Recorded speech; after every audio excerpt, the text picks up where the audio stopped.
Good morning, everyone. My topic is implications in the Indian context in gender studies. In India, the gender issues are affected many things like caste, class, religion, and where people to live. And even though many acts and laws were to overcome these challenges. First one is social and cultural implications. Here, the men is the most dominant than women, and for example, the dowry, child marriage, and honor killings are still happen in many areas. And also, the boys and girls were learned limits their behavior in childhood. Then the next one is legal and political implication.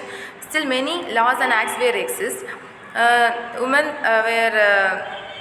were more suffered, and also the implementation remains inconsistent, especially in rural areas.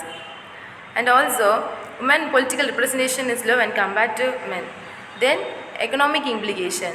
Here the women labor force participation is low despite educational gains. Even when men and women are doing the same work, women get less wages when compared to men. And also they access to land, credit, loans, and also they won't get money for their business.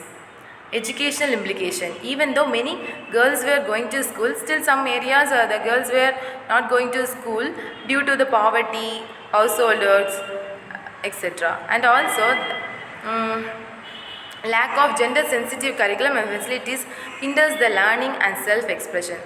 In many still now the many men are leading in the science and technology, engineering and mathematics, and also for the higher education males are the more dominant.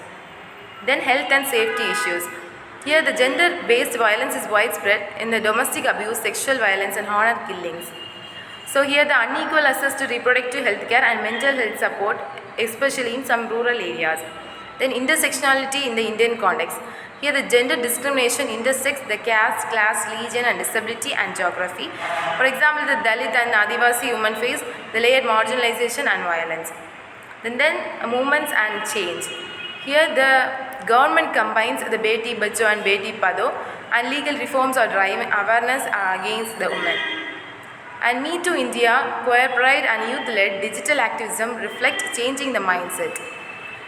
By concluding that India's gender landscape is a complex and shaped by socio-cultural facts.